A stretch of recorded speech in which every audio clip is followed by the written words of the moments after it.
مجھے بہت سارے لوگ میرے فیس بک پہ ان باکس میں سٹوری بھیجتے رہتے ہیں اپنی، اور لازمی بات ہے کہ جو سٹوریز آتی ہیں میں ان کو پڑھ لیتا ہوں، لیکن میں اس کو انٹرٹین ایز سچ نہیں کرتا، کیونکہ ہر جگہ تو میں یہ کام نہیں کر سکتا لائف میں.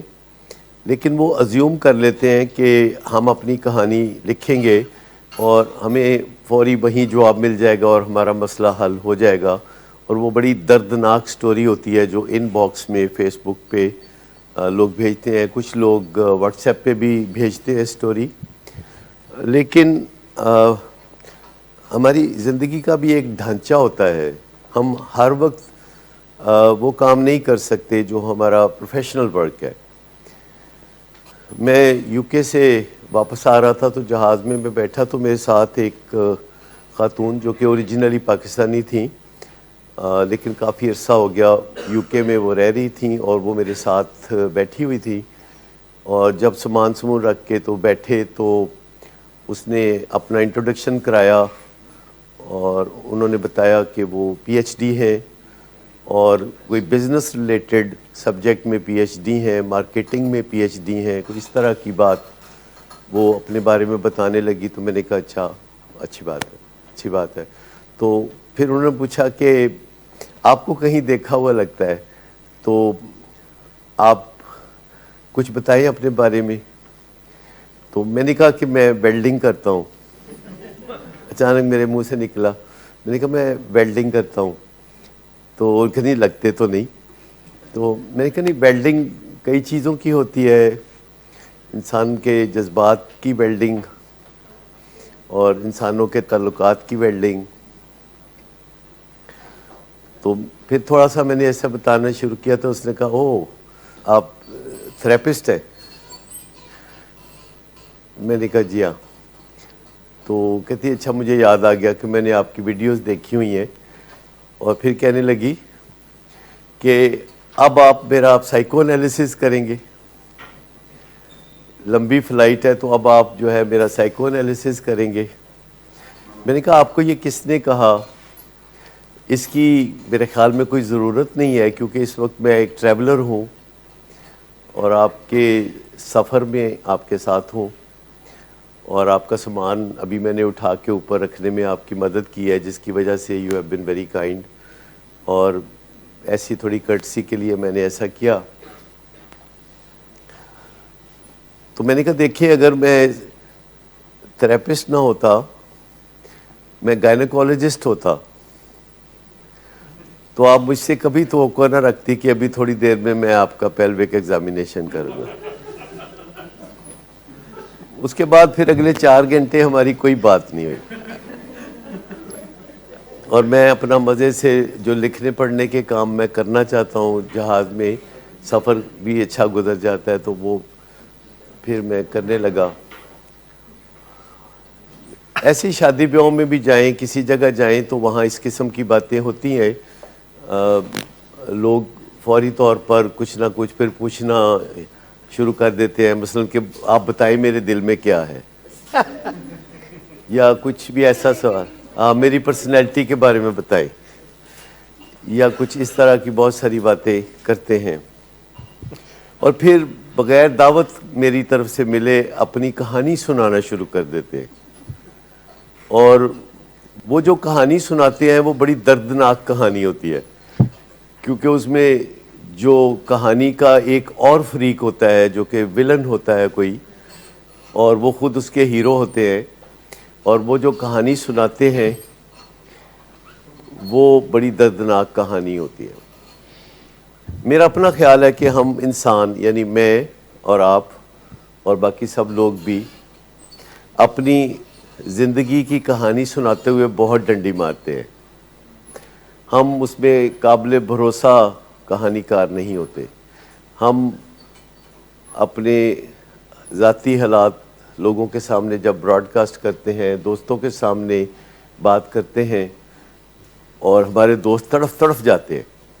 کبھی آپ نے دیکھا ہے کہ کوئی بندہ اپنی بیوی کے ظلم و ستم کی داستان کسی دوست کو سنائے تو کہتے ہیں ہاں یار بہت افسوس، تمہارے جیسے عظیم آدمی کے ساتھ ایسا نہیں ہونا چاہیے.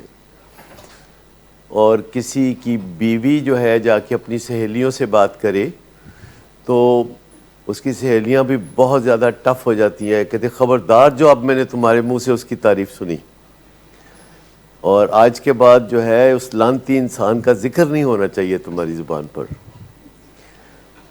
ایسے لوگوں کو کمپیشنیٹ ایڈیٹس کہتے ہیں، ہمدرد قسم کے ایڈیٹس۔ یہ ہوتے ہیں جو اگلے بندے کو پکا کر دیتے ہیں، جس کو ابھی شک ہوتا ہے کہ میری بیوی میں کوئی گنجائش باقی ہے یا میرے خاوند میں بہتری کا کوئی پہلو باقی ہے، تو جب ایسے کمپیشنیٹ ایڈکٹس کے ساتھ ملاقات ہوتی ہے تو اس کے بعد ہم پہلے جیسے نہیں رہتے، ہمارے خیالات اور زیادہ پختہ ہو جاتے ہیں، اور ہم اس پرسیپشن کے تحت آگے سلوک کرنا چاہتے ہیں اپنے زندگی کے پیارے رشتوں کے بارے میں۔ اس سے آگے اگلے دن ہم پہلے کی طرح نہیں ہوتے، ہم پہلے سے بہت زیادہ پختہ لیکن منفی ہو چکے ہوتے ہیں، اور اس سے بڑا فرق پڑتا ہے کہ جو کہانی ہم نے بنائی ہوتی ہے وہ کہانی ہمارے اوپر چھائی ہوتی ہے۔ کسی زمانے میں یہاں جیل روڈ پہ ایک سگنل ہوتا تھا جہاں سے مڑ کے ہم واپس آتے تھے، اب وہ سگنل فری کوریڈور ہو گیا ہے، اور میں اس سگنل پہ کھڑا تھا اور ایک لڑکے نے دروازے پہ ٹک ٹک کیا شیشے کو، تو میں نے اس کی طرف دیکھا تو اچھا خاصا بہت ہینڈسم لڑکا، کوئی 22-24 سال کا وہ کھڑا تھا، اور وہ مجھ سے کوئی بات کرنا چاہ رہا تھا، تو میں نے شیشہ نیچے کیا تو اس نے کہا کہ میری جیب کٹ گئی ہے اور میں شیخو پورے سے آیا تھا، اور پھر اس نے جیب باہر نکال کے کٹی ہوئی جیب بھی دکھا دی۔ تو میں نے کہا کہ آ جاؤ، دوسری طرف سے میں نے اسے بولا کہ آ جاؤ، مطلب یہ کہ وہ سمجھا کہ میں اس کو پیسے دوں گا، حالانکہ ایسا کبھی ہوا نہیں۔ تو وہ بیٹھا میرے ساتھ، تو میں نے گاڑی موڑی، اس وقت میں گاڑی خود چلاتا تھا، گاڑی موڑی اور میں ویلنگ بیز آ گیا۔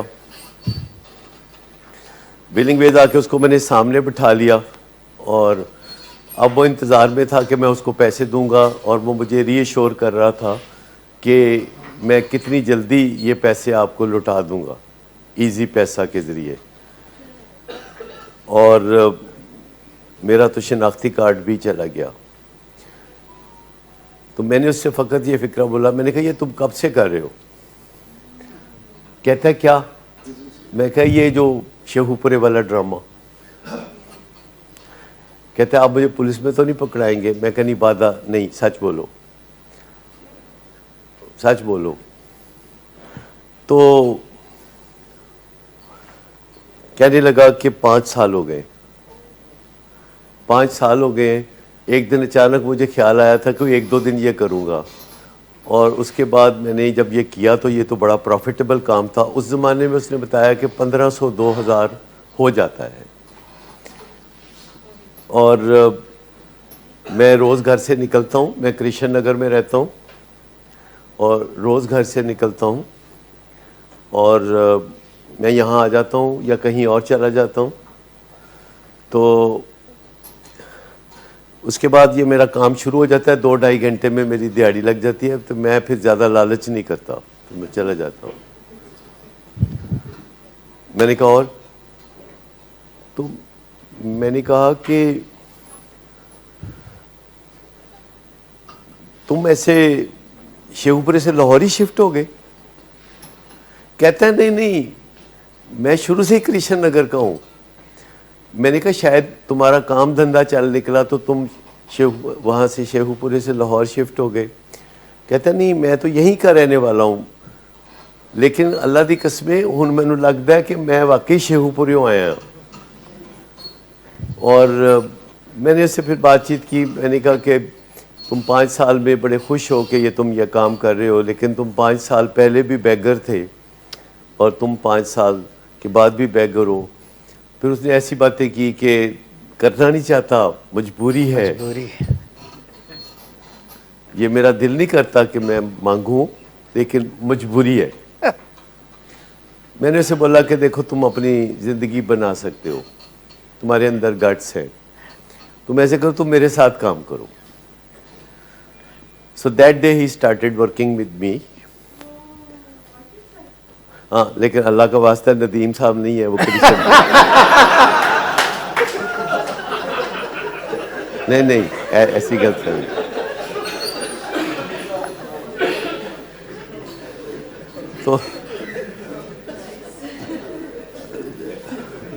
تو میں آپ کو بتاؤں کہ جو کہانی ہم سناتے رہتے ہیں نا, اس کے فرسٹ بلیور ہم خود ہوتے ہیں. اور یہ بہت ضروری ہے کہ جو کہانی سنانے والا ہے, جو شاعری سنانے والا ہے, جو کلام سنانے والا ہے, اس کا اپنے کلام پہ پورا فیتھ ہو. کبھی آپ کسی شاعر کو کلام سناتے ہوئے سنیں, آپ کو لگے گا دل کا حال سنا رہا ہے, یہ اپنی رام کہانی سنا رہا ہے, کیونکہ اس کا اس پہ بڑا اسٹرانگ فیتھ ہوتا ہے, بہت بلیو ہوتا ہے اس کا, اور پریکٹیکلی وہ اس پرسیپشن کے تحت زندگی گزار رہا ہوتا ہے اور حقیقت کے تحت زندگی نہیں گزار رہا ہوتا. میرے ان باکس میں ایک بندے کی سٹوری آتی ہے جو کہ اپنی بیوی سے بہت ناراض ہے کہ اس کی بیوی بہت ظالم ہے, ڈوئیاں مارتی ہے, اور اسی بیوی کے خامد کا بھی اور اس خامد کی بیوی کا بھی لیٹر آ جاتا ہے, اور وہ بالکل کلک کر جاتا ہے کہ یہ دونوں جو ہے علیحدہ علیحدہ, انہوں نے جو خط لکھا ہے یہ آپس میں میاں بیوی ہیں. اور جو وہ خط آتے ہیں اگر میں ان کو دیکھوں تو میرا دل چاہتا ہے کہ میں ان کو کہوں کہ اب اس بندے کو اس خط کو ایڈٹ کرنے کے لیے دے دیں. جو آپ کا پارٹنر ہے, آپ کا خامد ہے یا آپ کی بیوی ہے, جو آپ نے خط مجھے لکھا ہے, آپ وہ خط اپنے پارٹنر کو دے دیں کہ وہ اس کو درست کر دے, ایڈٹ کر دے. یعنی جو آپ نے اس کے قصور بتائے تھے, اپنا منیمائز کیا تھا, کچھ اس کا میکسیمائز کیا تھا, کوئی چیز نکالی تھی, کوئی چیز ڈالی تھی, کوئی گڑبڑ کی تھی, تو وہ دوسرے کو دیں گے تو وہ اس کو ٹھیک کر دے گا, تو وہ زیادہ میچنگ ہو جائے گا. اس کو اسے دے دیں کہ وہ ایڈٹ کرے. کیونکہ میں روز کہانی سنتا ہوں, میرے پاس روزانہ لوگ آتے ہیں, اور یوزولی جو میرے پاس لوگ آتے ہیں وہ جس کی وہ کہانی سی بنا کے لاتے ہیں, تو پیچھے اس کہانی کے کوئی ولن ہوتا ہے, ان کی نظر میں ولن ہوتا ہے. اس ولن سے پوچھے تو وہ ہیرو ہوتا ہے. اور ایون جو عدالتوں میں جج ہوتے ہیں, وہ ان کو بڑی پریشانی ہوتی ہے کہ جو بندہ پہلے جج کے پاس پہنچتا ہے مدعی بن کے, اس کو ہمیشہ 40% ایڈوانٹیج ہوتی ہے.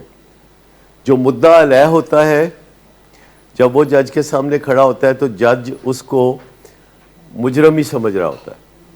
انسان اتنا کانوں کا کچا ہوتا ہے.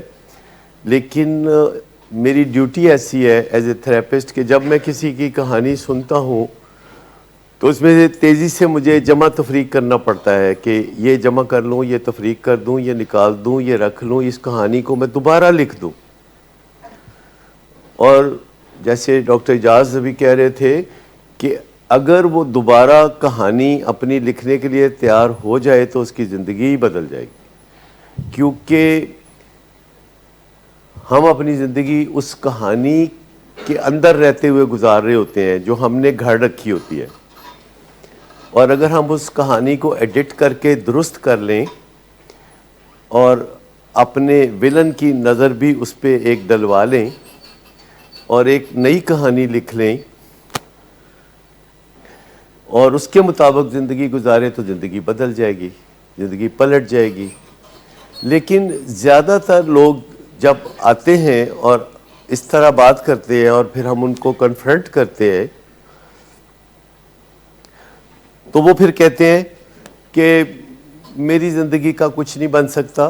ہم کہتے ہیں آپ ایسا کیا کریں, صبح کی واک کیا کریں. کہتے ہیں کون اٹھے تھے کون واک کرے, موسم کتنا ٹھنڈا ہے, کچھ نہیں ہو سکتا. میں کہتا ہوں اچھا کچھ دوست بنا لیں, ہو سکتا ہے کہ وہ آپ کی زندگی میں رونق لے آئیں. کہتے ہیں وہ ٹھیک بات ہے لیکن لوگ بہت انوائنگ ہوتے ہیں, لوگ دوست بنانے کے قابل نہیں ہیں. آپ انہیں کچھ بھی کہہ دیں انہوں نے فوراً جو ہے مچھلی کی طرح آپ کے ہاتھ سے نکلنا ہے. اور پھر ایسے لوگوں کے لیے میں پھر وہ بات کرتا ہوں جو میں نے تبلیغی جماعت کا ایک کورس کیا تھا تو وہاں سے میں نے سیکھی تھی کہ جب آپ کو کسی بات کا جواب نہ سمجھ میں آئے تو پھر آپ اگلے بندے کو کہیں سب کچھ ایتھے ہی رہ جانا ہے, کچھ نہیں بچنا سی سارے ہم مر جانا ہے, سب کچھ ایتھے ہی رہ جانا ہے. اور آپ جیسے 3 دفعہ جب کہیں گے نا سب کچھ ایتھے ہی رہ جانا ہے تو وہ کہتا ہے میری فیس ہی واپس کر دو, ایتھے نہ کدھرے رہ جائے میری فیس. اور پھر صحیح کہانی شروع ہو جاتی ہے اور بات وہ سننے لگتے ہیں آہستہ آہستہ. اور میں ان کو کہتا ہوں کہ اپنی کہانی کو ایڈٹ کر لیں, اسے ری رائٹ کر لیں, کیونکہ ہم اپنی ریالٹی کے مطابق زندگی نہیں گزار رہے ہوتے, ہم اپنی گھڑی ہوئی کہانی کے مطابق زندگی گزار رہے ہوتے ہیں اور اس سے وہی نتائج نکل رہے ہوتے ہیں جو اس کہانی میں بتائے جا رہے ہوتے ہیں. اور جب ہم اپنی کہانی کو بدل لیں گے تو فطری طور پر آپ سمجھ لیں کہ ہماری زندگی کا رخ بدلنا شروع ہو جائے گا. ہماری کہانیاں ہماری زندگی کو شیپ اپ کرتی ہیں. ہماری کہانیاں جو ہوتی ہیں, یہ جو فلمی کہانیاں ہوتی ہیں, کبھی آپ دیکھیں کہ لوگ کہانی لکھ کے ڈائریکٹر کے پاس لے کے جاتے ہیں, کہتے ہیں جی بڑی زبردست کہانی لکھ کے لایا ہوں, اس کہانی پر فلم بنائے تو سپر ہٹ ہوگی. اور ڈائریکٹر اس کہانی کو دیکھ کے کہتا ہے کہ یہ آپ نے لکھی ہے اچھی کہانی ہے لیکن اس کو عملی شکل دینا, فلم کی شکل دینے کے لیے آپ کو اس میں یہ تبدیلیاں کرنی پڑیں گی. اور وہ پھر لکھ کے لاتا ہے اور وہ پھر لکھ کے لاتا ہے اور وہ پھر لکھ کے لاتا ہے. تو ایک دن ڈائریکٹر کہتا ہے کہ ہاں اب اس کہانی سے میں مطمئن ہوں اور اس پہ فلم بن سکتی ہے. اسی طرح جب میں کبھی کسی کو کہتا ہوں کہ اپنی کہانی لکھ کے دیں اور وہ کہانی لکھ کے دیتے ہیں اور میں ان کو کہتا ہوں کہ آپ ایسا کریں اس پہ نظر ثانی کر لیں, اس کہانی کو پھر لکھ لائیں, اور کوئی بھی ملے تو میں کہتا ہوں کہانی کو پھر لکھ لائیں, تو وہ واپس کر دیتا ہوں تو وہ کہانی کو 2-3 دن کے بعد پھر لکھ لاتے ہیں. میں کہتا ہوں کہ نظر ثانی کر لو, اس پہ غور کر لو, تو وہ کہانی پھر لکھ کے لے آتے ہیں تو میں اس کو رکھ لیتا ہوں. 2 دن کے بعد میں پھر ان کو دیتا ہوں کہ مہربانی کر کے ایک اور کوشش کریں, اس کہانی کو پھر لکھ لیں. کہتے ہیں بڑی کوشش کیتی ہے انہوں کس طرح لکھی ہے. میں کہتا ہوں ایک کریں, ایک بیسٹ ٹرائی کریں, ایک بیسٹ ٹرائی کریں کہ اس کے اندر کچھ سچائی بھر دیں, کیونکہ ہم سب لوگ جو ہیں بہت ڈیفینسو ہوتے ہیں, بہت ڈیلوژنل ہوتے ہیں میرے سمیت, اور اپنی کہانی میں ڈنڈی مارتے ہیں, بہت زیادہ, بہت ڈنڈیاں مارتے ہیں انسان اپنی کہانیوں میں. ٹھیک, تو جب 3 دن کے بعد وہ آتے ہیں پھر لے کے واپس میرے پاس, کہتے ہیں لو جی اب بڑی بہترین کوشش کی ہے. میں پھر اس کو کہانی کو لے کے رکھ لیتا ہوں اپنے پاس, اور 4-5 دن کے بعد ان کو پھر بلا کے کہتا ہوں کہ نہیں ایک آخری کوشش ضرور کر لو. اور وہ سٹ پٹا جاتے ہیں اور وہ گھبرا جاتے ہیں اور پھر مجبوراً پکڑ کے وہ لے جاتے ہیں اپنی کہانی, اور پھر چند دن کے بعد وہ کہانی لکھ کے میرے پاس ایڈٹ کر کے میرے پاس نئے سرے سے لے آتے ہیں اور کہتے ہیں لو جی ہن میں آخری کوشش کیتی ہے تے ہن نہ مینوں کہنا کہ پھر میں کوئی انو ایڈٹ کراں یا نظر ثانی کراں, ہن میں بڑی کوشش کر کے آخری کوشش کیتی ہے. میں نے کہا اچھا آخری کوشش کیتی ہے, کہندے نے ہاں. میں کہا پھر میں پڑھ ہی لینا, میں کہتا یہ پڑھ لیتا ہوں. میں کہتا اچھا اگر آپ نے یہ 5ویں کوشش جو کی ہے بڑی زبردست کی ہے, آخری کوشش کی ہے آپ نے, تو پھر بہتر ہے کہ میں اس کو پڑھ لیتا ہوں. اور جب میں اس کو پڑھتا ہوں تو وہ واقعی اچھی ہوتی ہے. پھر میں اس میں بتاتا ہوں کہ اچھا اس کو یوں کر لیں, اس کو یوں کر لیں. لیکن زیادہ تر مسئلہ انہی کے ساتھ پیش آتا ہے جو پھنسے رہنا چاہتے ہیں دلدل میں, نکلنا نہیں چاہتے پر شکایتیں بہت کرتے ہیں. یہ بھی بہت بڑا مسئلہ ہے, جن کو میں کہتا ہوں کہ سب کچھ ایتھے ہی رہ جانا ہے, کچھ نہیں بچنا, مر جانا اسی سارے نے, ایتھے ہی رہ جانا ہے سارا کچھ.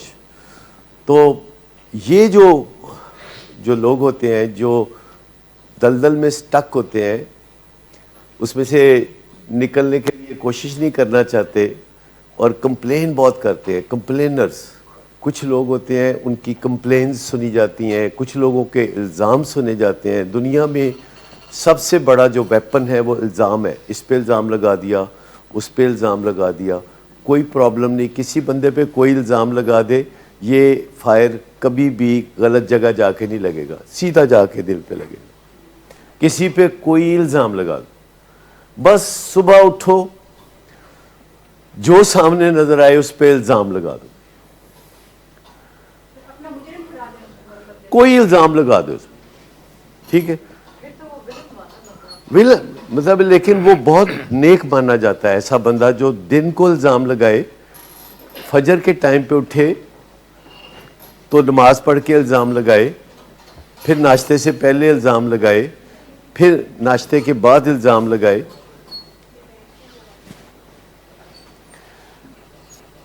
یہ جو الزام لگانا ہے نا، کسی گھر میں، کسی معاشرے میں یا کسی ملک میں، یہ جو الزام لگاتے رہنا نا، ثابت کوئی نہیں کرنا. سویرے اٹھنا ہے الزام لگا دینا ہے، دوپہر کو الزام لگا دینا ہے، شام کو الزام لگا دینا ہے. اس میں کوئی محنت نہیں کرنی پڑتی، اس میں کوئی ریسرچ نہیں کرنی پڑتی، سچ جھوٹ نہیں دیکھنا پڑتا. یہ دوسرے کا ہیڈک ہے، اسے الزام لگائی جانا ہے، لگائی جانا ہے، لگائی جانا ہے، کیونکہ اس کو ایک راز کا پتہ ہے، اور وہ راز یہ ہے کہ مجھے پیار کیا جاتا ہے. یہ ایک راز ہے سمپل، کہ مجھے پیار کیا جاتا ہے. مجھے بتائیں کہ کیا ہمارے گھروں میں کوئی نہیں ہوتا جسے پیار کیا جاتا ہے اور وہ الزام لگاتا ہے، کہتا ہے تسی میری زندگی خراب کرتی، تسی میرے نال بڑا ظلم کیتا، تسی میں تباہ کر دیتا. میرے دوست دیکھو ڈپٹی کمشنر ہوئے نہیں سارے، میرے دوستوں کو دیکھو وہ آسمان پہ چمک رہے، تسی میں تباہ کر دیتا. اور وہ الزام لگائی جاتا ہے، لگائی جاتا ہے، لگائی جاتا ہے، اور گھر والے اس کا منہ دیکھ رہے ہوتے ہیں کیونکہ وہ پیار کرتے ہیں. کیونکہ جسے پیار کیا جاتا ہے اس کے پاس بہترین ویپن ہے کہ وہ الزام لگا دے.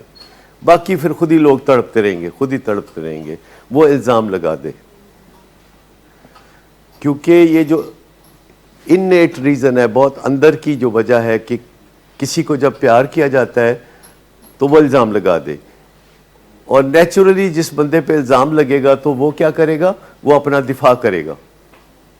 وہ اپنا کہتا ہے نہیں اللہ دی قسم ہی نہیں کیتا، نہیں بالکل ایسا ہوا ہی نہیں کچھ. تو وہ کہتے نہیں ایسے ہی ہوا. وہ اب اپنی صفائیاں دی جا رہا ہے، جتنی وہ صفائیاں دیتا ہے اتنا اٹیک زوردار ہوتا جا رہا ہے. تو جب کوئی الزام لگاتا ہے تو ہمارا نیچرل ٹینڈنسی ہوتی ہے کہ وی ڈیفینڈ اوور سیلز. اپنے آپ کو ڈیفینڈ کرنا کوئی بری بات نہیں، ڈیفینسو ہونا بری بات ہے. اس میں تھوڑا فرق ہے. کوئی بندہ ہے جو جھوٹ بولتا ہے اور کوئی بندہ ہے جو جھوٹا ہے، دونوں میں کیا فرق ہے؟ ایک نے چوری کی، ہو سکتا ہے آج پہلی دفعہ کی یا 5ویں دفعہ کی، کل نہیں کرے گا.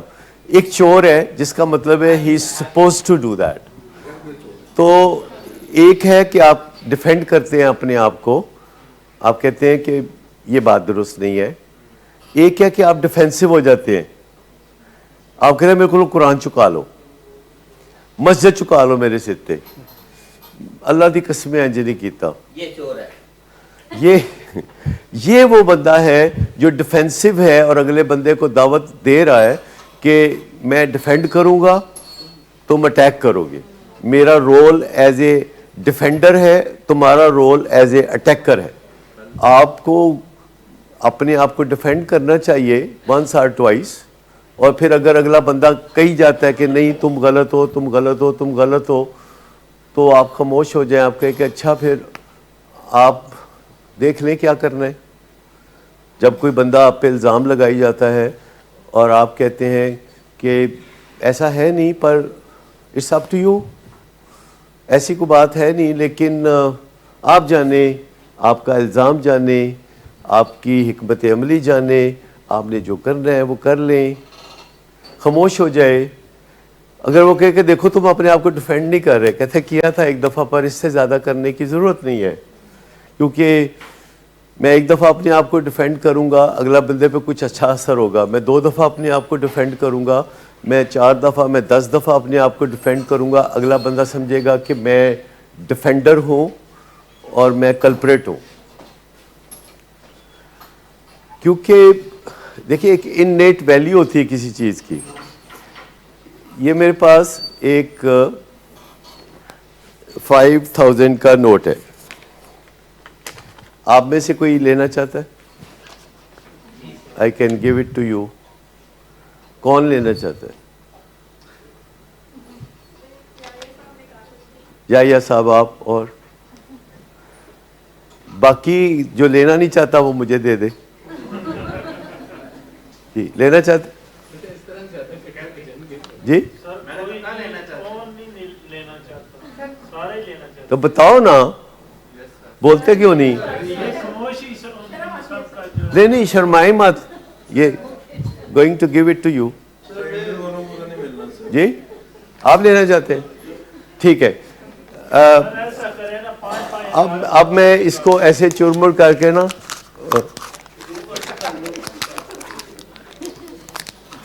اب چاہیے کیوں؟ اچھا میں ایسے کرتا ہوں اس کے اوپر, ایسے ایسے کر. جی جی چل جانے, چلو میں جیب چلا دوں. اب میری بات سنیں, اب میری بات سنیں کہ اس کو منہ میں رکھ کے چگل دیا, اگل دیا, زمین پہ رکھ کے رگڑ دیا, تو آپ لینا چاہتے تھے کیونکہ اس کی ویلیو 5000 ہے. تو جو ہمارے گھر کا بندہ ہے, جو ہمارے گھر کا بندہ ہے, جو نشے کرتا ہے, جو پریشانیوں میں گھرا ہوا ہے, جو بدنامیوں میں گھرا ہوا ہے, جو آدھی راتوں کو سڑکوں پہ پھرتا ہے پریشان, گاڑی تیز چلاتا ہے, گاڑی الٹ جاتی ہے, وہ پولیس میں پھنس جاتا ہے, پڑیاں نکل آتی ہیں, بدنام ہو جاتا ہے, جھوٹا ہو جاتا ہے, لوگوں کے پیسے کھا جاتا ہے, لوگ ہمارے گھر والوں کو تنگ کرتے ہیں. تو مجھے بتائیے کہ اس کے بعد آپ اسے کتنا برا بھلا بھی کہتے ہیں, لیکن جو اس کے اوپر جو ویلیو ہے قائد اعظم کی تصویر کے ساتھ, اس میں کوئی فرق آتا ہے؟ نہیں آتا نا. تو اس کا مطلب ہے کہ اس کو برا بھلا کہنے کی ضرورت نہیں ہے. اٹس اے ڈن ڈیل کہ اس کو آپ اس کی جو انیٹ ویلیو ہے, جو اس کی ڈی این اے کی ویلیو ہے, یہ اس کے ڈی این اے کی ویلیو ہے جس کی وجہ سے آپ اس کو دیکھتے ہیں, اور پھر آپ کہتے ہیں تیرے ورگی پیڑی چیز پیدا نہیں سی ہوئی ساڈے گھر چ کدی, تے 12 سال بھی پوچھل نو پتہ نہیں کتنے رکھ لیے تھے اور ٹھیک, یہ ساری باتیں کرتے ہیں نا, تم اتنے برے, تم اتنے برے, تم فلاں. تو وہ کہتے ہیں جی میں پھر تہاڈے نال ویسے بھی نہیں رہنا چاہتا, تے تسی پھر علیحدہ ہو جاؤ. تو میں علیحدہ ہو جانا, میں جا رہا ہوں. پھر آپ کہتے ہیں گل تے سن, اج تے گوبھی گوشت بنے ہے, اج نہ جا. وہ گل تے سن, کہتے کی گل سنا, تسی کردے کی ہو. کیونکہ اس کو پتہ ہے کہ اس کے اندر جو سٹیمپ لگی ہوئی ہے نا انیٹ ویلیو کی, قائد کی تصویر کے ساتھ, اس کو کوئی فرق نہیں پڑتا کہ وہ 6 دن شیو نہیں کرتا, وہ کپڑے نہیں بدلتا, وہ شیدے کے ساتھ پھرتا ہے, وہ مانگ کے بھی کھا لیتا ہے, وہ دادا صاحب سے بھی کھا لیتا ہے, وہ ادھار لے کے کبھی واپس نہیں کرتا, وہ پولیس والوں سے پیسے پکڑ لیتا ہے. مطلب بجائے اس کے کہ موٹر سائیکل کو روکا ہے پولیس والے نے, پولیس والا پیسے لیتا نظر آئے, مریض پیسے لے رہا ہے. کہتا ہے تو میرا ٹائم ضائع کرتا ہے, میں پھڑک کے مر جاؤں گا, فٹافٹ پیسے دے دے مجھے. جو تھانے جا کے کہتا ہے کہ میں تھوڑا جا نشہ دے دیو, نہیں تو میں اتنے مر جانا جی, اور وہ اس کو دیتے ہیں. اور آپ بڑے کنفیوز ہوتے ہیں. کبھی آپ کہتے ہیں کہ اس کی انیٹ ویلیو ہے, اس کے ڈی این اے کی ویلیو ہے, اس کا اور ہمارا ڈی این اے سیم ہے, لیبارٹری میں چیک کرا لو, اس کی اور میری رشتہ داری ثابت ہو جائے گی یا نہیں ہوگی؟ ہو جاتی. بالکل رشتہ داری ثابت ہو جاتی ہے نا، وہ ڈی این اے جو میچ کرتا ہے بہت دفعہ، اور پھر اس بندے کو ہم کہہ رہے ہوتے ہیں کہ تو انجدہ ہے، تو انجدہ ہے، تو رلیں گا، اسی بہت سید ہاں، تو بہت براسی ہیں. اس طرح کی باتیں ہو رہی ہوتی ہیں نا گھر میں، تو اس سے نکل نہیں سکتے. جب نکل جائیں اس انیٹ ویلیو کو، اس ڈی این اے ویلیو کو، وہ جو جینز ہیں ایکسس پہ وہ تو ایک ہی ہیں، تو پھر اس کو پہچان کے اس کو اس کی ویلیو کے مطابق، ڈینومینیشن کے مطابق، قائد اعظم کی تصویر کے مطابق اسے ڈیل کرنا پڑے گا ایک ایسے لیول پہ. کیونکہ آپ کو پتہ ہے کہ اگر جب آپ اسے ریجیکٹ کرتے ہیں تو بہت تیزی سے آپ کا دل پھڑکنا شروع ہو جاتا ہے. جب آپ اسے برا بلا کہتے ہیں تو آدھے گھنٹے کے اندر اندر آپ کا برا حال ہو جاتا ہے، اور جب آپ اس کو کچھ نہ کچھ سیاپا کرتے ہیں اس کے ساتھ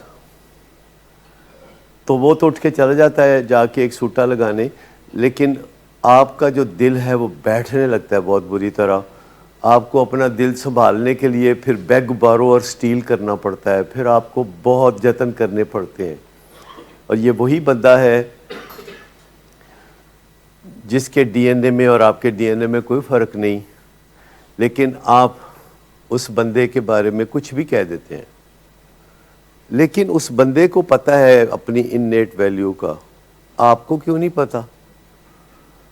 کیونکہ دو طرفہ رشتہ ہے نا. انیٹ کا مطلب ہے اندر کی ویلیو، اندر کی ویلیو ایک ہے.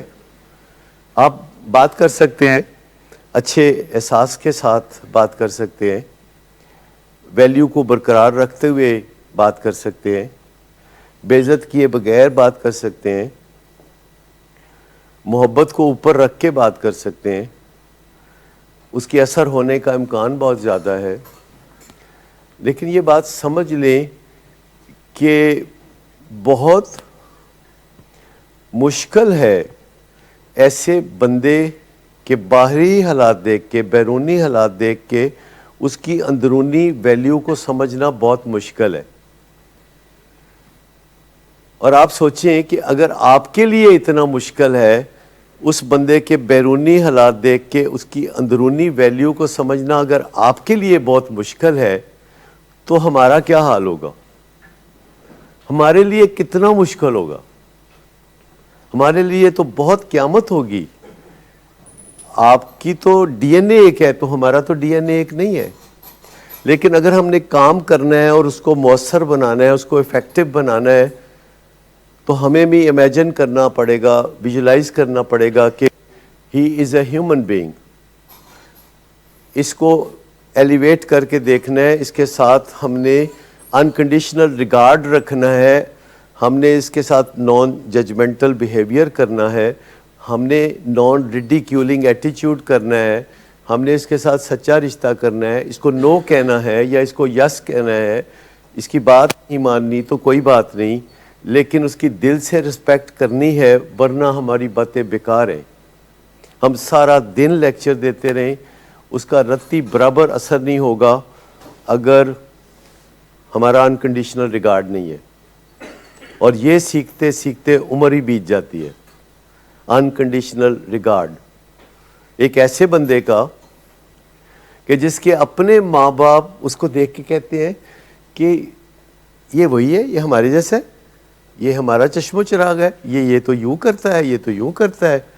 کبھی ہنستے ہیں، کبھی روتے ہیں، کبھی گلے لگاتے ہیں، کبھی دھکے دیتے ہیں. جس کے اپنے گھر والے اس کی صحیح ویلیو کو نہیں پہچانتے جب تک کہ وہ شو نہ مانگ لے. تو مجھے بتائیے کہ اجنبی لوگ ہمارے جیسے کیسے پہچان سکتے ہیں کہ ہماری بات میں اثر تب ہوگا اگر اپنے دل کے خفیہ خانے میں ان کا ریگارڈ رکھ لیں گے. سامنے بے شک نہ رکھیں، اندر رکھیں، تنہائی میں رکھیں. جب پیشنٹ سامنے ہو تب رکھیں، جب سامنے نہ ہو تب رکھیں.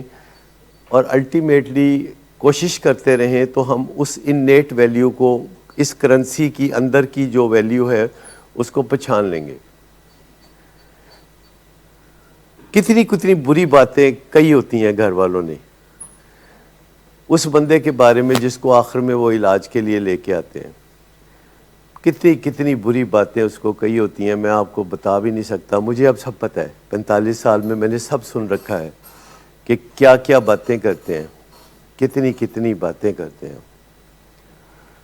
اور پھر اسی بندے کے لیے روز آتے ہیں، اور کچھ نہیں تو کلینک کے ارد گرد ہی چکر لگا لیتے ہیں، اور کچھ نہیں تو یہاں کچھ ٹائم ہی سپینڈ کر لیتے ہیں، ہمارے کیفیٹیریا کی آمدنی بڑھاتے رہتے ہیں، کچھ نہ کچھ کرتے رہتے ہیں. مجھے بتا دیجئے کہ پتہ چل جاتا ہے نا ویلیو کا، آخر کار پتہ چل جاتا ہے. لیکن جب میں کہتا ہوں نا ہاتھ ہولہ رکھو، ہاتھ ہولہ رکھو، تہاڈی مہربانی، ہاتھ ہولہ رکھو، تو بڑی گرمی دکھا کہتے ہیں دسو ہاں تسی بڑی سائڈ لیندے ہو جی، تسی یہ کرتے ہو، تسی وہ کرتے ہو. تو میں کہتا ہوں نہیں سمجھے، اس سے کام پڑھے ہیں، اس سے کام پڑھنا ہے. جس بندے سے کام پڑھنا ہو نا اس کا لحاظ کرتے ہیں، جس بندے سے کام پڑھنا ہو اس کا لحاظ رکھتے ہیں کہ اے نال کھم پہنے، ہمارا دل جو ہے وہ اس کے قبضے میں ہے، اور ہمارے دل کا یہ جو قبضہ ہے اس کی وجہ سے ہمیں کام پڑھنا ہے. لیکن 24 گھنٹے میں سے 1 منٹ ایسا آتا ہے بندہ کہتا ہے میں نے نہیں پرواہ، مر جائے میرے اللہ پاوے جا کے کدھر غائب ہو جائے، میری طرف سے چاہے نشے کرے، میری طرف سے چاہے ایکسیڈنٹ ہو دا، میری طرف سے یہ ہو. وہ ایک ناخواندہ منٹ جس میں وہ ساری باتیں کر دیتے ہیں جو باقی 23 گھنٹے اور 59 منٹ کو ضائع کر دیتے ہیں. یہ رشتوں کی بھی روشنی ہوتی ہے یا اندھیرا چھا جاتا ہے. تو یہ رشتوں کی روشنی ہے جس کی وجہ سے جو ہارورڈ کی سٹڈی ہے وہ 85 سال میں اس نتیجے پہ پہنچی ہے کہ رشتہ از موسٹ امپورٹنٹ. رشتہ امپورٹنٹ ہے، تعلیم کا نمبر اس کے بعد ہے، دولت کا نمبر اس کے بعد ہے، عزت کا نمبر اس کے بعد ہے، اقتدار کا نمبر اس کے بعد ہے. لیکن رشتے کا نمبر پہلے ہے. رشتہ، رشتے کی بات کر رہے ہیں، پر خصوصی طور پر میں فیملی ڈی این اے والے رشتے کی بات کر رہا ہوں. مطلب سارے رشتے، لیکن ڈی این اے کی بات کر رہا ہوں. کہ چند دن پہلے میں بات کر رہا تھا کہ باہر بھیج کے بچے گوا بندے نے، ماں باپ اور بچے کھو جاتے ہیں ایک دوسرے کے لیے. تو ایک بچی ہماری ہے اپنی یہاں پہ، تو انہوں نے کہا کہ ڈاکٹر صاحب آپ تعلیم کی ویلیو کو انڈر ایسٹیمیٹ کر رہے ہیں. میں نے کہا نہیں، میں تعلیم کی ویلیو کو انڈر ایسٹیمیٹ نہیں کر رہا، میں رشتے کی ویلیو کو اوور ایسٹیمیٹ کر رہا ہوں. یہ سمجھ لیں آپ، کیونکہ انسانوں کے پاس جو سب سے بڑی متاع ہے وہ رشتے کی ہے، جس کا تعلق ڈی این اے سے ہے، جس کا تعلق میل جول سے ہے، جس کا تعلق امیگڈلا سے ہے، جو ہمارے دماغ کا ایموشنل سینٹر ہے، جو کہ ہمارا یہ سیریبرل کارٹیکس ہے، اس سے اس کا تعلق ہے. اور ان سب چیزوں کے ساتھ یہ رشتہ سپریم ہے. انسان ہر چیز کے بغیر رہ سکتا ہے، رشتے کے بغیر نہیں رہ سکتا. ایک بادشاہ نے تجربہ کیا 16ویں صدی میں، اس نے بہت سارے بچے لیے جو نوزائیدہ بچے تھے، اور ان بچوں کو اس نے ایک جگہ پرورش کے لیے رکھا، اور ہر بچے کے لیے ایک نرس آیا اور اس طرح کا انتظام کیا، اور یہ بندوبست کیا کہ اس بچے کو اچھی خوراک کی کمی نہیں ہونی چاہیے، اس کو ویکسینیشن ہونی چاہیے، اس کی ہائیجین ہونی چاہیے، اس کا اچھا لباس ہونا چاہیے، اس کا اچھا ٹیمپریچر ہونا چاہیے. لیکن اس کے ساتھ پیار نہیں کرنا، اس کے ساتھ محبت نہیں کرنا، اسے مسحور کن نظروں سے نہیں دیکھنا، اس کو چھونا نہیں، اس کو گلے نہیں لگانا. 6 ماہ کے اندر بچے بیمار ہونے شروع ہو گئے، سال کے اندر اندر سارے بچے مر گئے. ایسے ظالم سائنٹیفک تجربات بھی دنیا میں ہوئے کہ رشتے کے احساس کے بغیر، رشتے کی گرمائش کے بغیر کوئی نہیں بچتا. اور یہ انسانوں کے اندر اپنے عروج پہ ہے معاملہ. جانوروں کے اندر یہ معاملہ کچھ محدود وقت کے لیے ہوتا ہے. وہ میں نے بتایا تھا آج کل وہ ہماری بلی نے 5 بچے دیے اور میں ان کی نگہداشت کر رہا ہوں، اور میں جب بھی ان کو دیکھتا ہوں تو وہ سارے بچے جو ہے نا گچھو مچھو ہو کے ایک دوسرے کے اوپر پڑے ہوتے اور ٹیری جی لگی ہوتی. تو میں جب بھی جاتا ہوں تو میں ویڈیو شیڈیو بھی ان کی بناتا ہوں. جب بھی میں جاتا ہوں تو میں ایک بچے کو اٹھا کے ادھر رکھ کے کوئی ادھر رکھ کے ادھر تھوڑا 4-4 6 انچ کے فاصلے پہ رکھ دیتا ہوں اور پھر میں ان کی ویڈیو بنانے لگتا ہوں. اس سے پہلے کہ 1 منٹ کی ویڈیو مکمل ہو وہ سارے پلٹ کے پھر ایک دوسرے کے اوپر جا گرتے. لیکن what will happen after 2 months؟ کیا ہوگا؟ وہ انڈیپینڈنٹ ہو جائیں گے اور اس کے بعد وہ بھول جائیں گے کہ ایسی پراپ ہے نا، پھر وہ بات ختم ہو جائے گی. پر انسان تو اس سے بہت بلند ہے، انسان تو اس سے بہت آگے ہے. لیکن کئی دفعہ آپ دیکھتے ہیں کہ انسانوں کے درمیان بھی پھیکا پن آ جاتا ہے جو ان کی زندگی کا روگ بن جاتا ہے، کیونکہ وہ رشتے کے بغیر رہ نہیں سکتے. انسانوں کا خصوصی شعور جو ہے ان کو رشتوں میں باندھ کے رکھتا ہے.